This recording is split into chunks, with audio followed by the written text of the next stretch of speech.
All right, we want to check in once again with Catherine Sotnik, who has been at the hurricane barrier, or the Fox Point hurricane barrier, since early this morning. They closed the hurricane barrier at about 10 to 6 this morning. Catherine, first time all three doors have been shut since Hurricane Bob back in 1991. You're joined now by, I understand, Mayor Taveras is now with you. Yeah, Patrick, I do have the mayor with me, and we're hitting right at a time where it is 8 o'clock. It is high tide out on the river. The wind intensity is increasing as well as the driving rain, so we have a great time to talk to the mayor of Providence right now. And at this point, we're a little past 8 o'clock. How is the city doing? What are you doing? And where are we going right now? Well, Catherine, right now is a very important time. As you mentioned, the high tide. The city's doing well. We're being very careful. The hurricane barrier has been brought down completely. That was as of 5:50 this morning. We have a street gate that we've used and closed off South Water Street. We have some other ones that we're monitoring very closely. This is the beginning of the storm.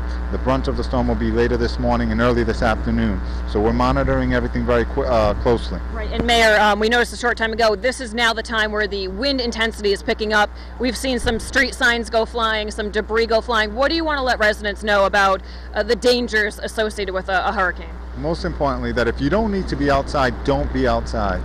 Please stay home and stay safe. Stay with your family. We are responding as quickly as possible to any calls of emergency. There are some power outages throughout the state.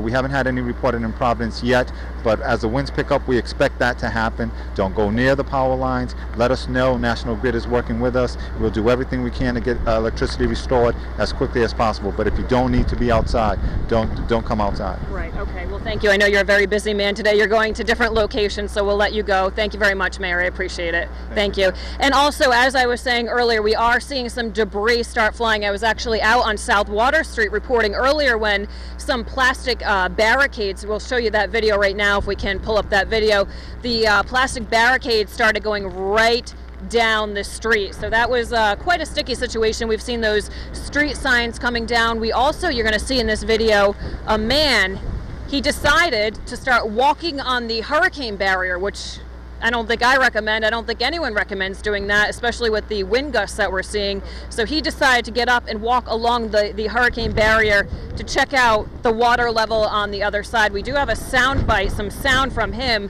Hopefully we can try to roll that if we can in the control room.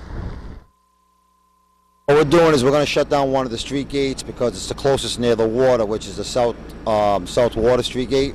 We're just going to take a precaution because the elevation of the water is supposed to be rising. So basically we're just going to close this one down for now, and then we'll just follow procedure later on. Tell me what type of process this entails here.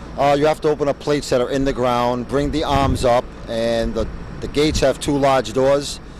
It's all going to be pushed together, then bolted down. And actually, I believe that was the wrong soundbite, but that's a very important piece of sound right there, because that is what the mayor was referring to. One of the walls, a street wall, a hurricane street wall, was closed earlier today on South Water Street. And let's get back to the river over here, the Providence River. You can see the wind just ripping right along it. The high tide is right now. We've been watching. We've been here all night long. We've been watching the water levels rising. So that is the concern. Flooding is the concern at this point. Of course, we will be out here. We're keeping a very sharp eye on the situation out here, and for now, we're going to toss it back to you guys in the studio. Catherine, real quick, like you said, you've been there since about 4:30 this morning. What have you noticed as far as the water levels since the hurricane barrier was lowered? Has it sort of maintained the same level, or is it still continuing to rise even though the barriers are down? Yeah, Patrick, great question. It's actually going up. We've been watching, I don't know, Dave, if you can go into that line on the actual wall over there. Do you see that line? It was well below that before, and now it's almost at that line. I took a mental note of that earlier today in the darkness when I was here. And we've heard from city officials on the other side of the barrier. Haven't been able to make it down there yet, but the other side I hear is quite intense as well. The level is going up over there. So coastal flooding is definitely a concern for people in South County. We've been following this all day, and right now we just have to sit and pretty much ride this one out. Patrick? All right, thanks, Catherine. Remember